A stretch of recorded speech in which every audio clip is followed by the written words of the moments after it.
The secret to being articulate is baked in the Latin word articulus, which means small connected parts. And essentially, this is what articulate speakers do. From Confucius and Aristotle, from way back, all the way to modern business people like Susan Wojcicki, Warren Buffett, to Churchill, politician, or authors like James Clear. All of them take complex big topics, they simplify it down to smaller bits, remove the ones that don't really matter, and show you the connections between the smaller parts that actually do, and they communicate it coherently. And if you've been on the channel for a while, you know this is what frameworks help you do. They help simplify, prioritize, and structure your ideas. For example, if you tend to ramble, instead of just letting yourself ramble, start with the sentence, the one thing. Already, it will help you simplify and prioritize your thoughts. Or if you're in a meeting where everyone's just swimming on the surface, you're not getting anywhere, you can use the framework goal, problem, solution, alternatives, and trade-offs. This way to figure out, hey, here's all the things that we have, and here are the few things we're still missing, so we can get clear on those things in order to make a decision. I've got videos that go into details for these frameworks here as well. I have a course on this if you want to check it out. But today, I want to talk about the prerequisite for even being able to use these frameworks to think fast, talk smart, and that is to pause. You might think, okay, counterintuitive, why would I want to slow down if my goal is to go faster? And this is because a lot of us have experienced this where, okay, I know a few frameworks, but somehow when I'm in the heat of the moment, it's like they don't exist. I still resort to the rambling things that come out of my mouth, and I can't access these frameworks. Right? And that's because frameworks are actually a bridge between system 1 thinking and system 2 thinking. For those of us who need a recap, system 1 thinking is the one that's fast, that is about gut feelings, the one that's usually unconscious. They are the things we blurt out and we think, oh gosh, why did I say that? Or the things that we just resort to because we don't want an awkward silence between when someone asks a question and when we answer. System 2 thinking, though, is the more deliberate one, the one that's more analytical. And what happens is frameworks bridge these two types of thinking. Say someone asks you in a meeting, well, so what do you think, Vicky? Usually system 1 me would be like, well, yeah, I think that's a great idea. I think we should go ahead with this. That's a really good point. There's no insight.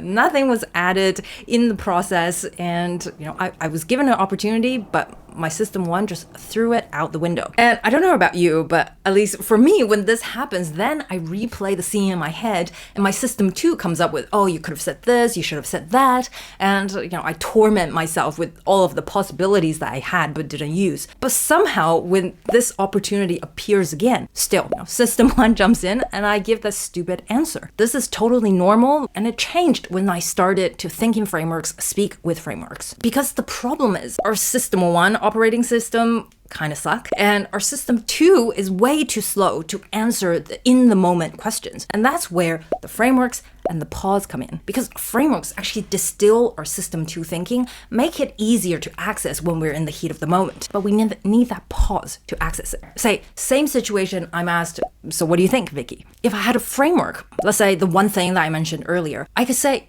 yeah, I think that's a great idea that Bob and Bobette brought up.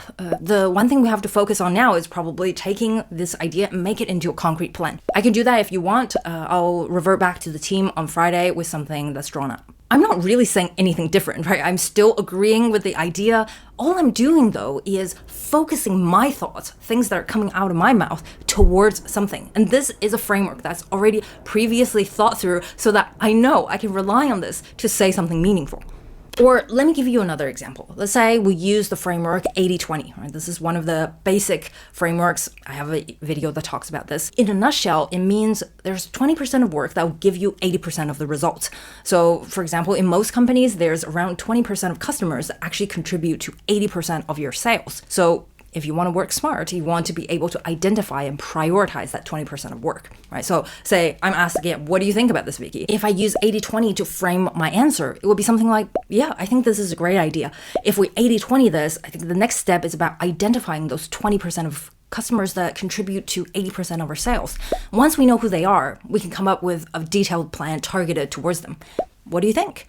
And in order to be able to answer like that in the moment, we need to take a pause, right? Because we're not actually used to using frameworks if for the longest time it was just a bunch of, here's my system 1 answer. And here's another controversial tip. People say cut out the ums and ahs. I don't think that's necessary. A lot of great speakers still have these little filler words. What's different about them is that they use that time to think. For most of us, it's just the occasion ums and ahs.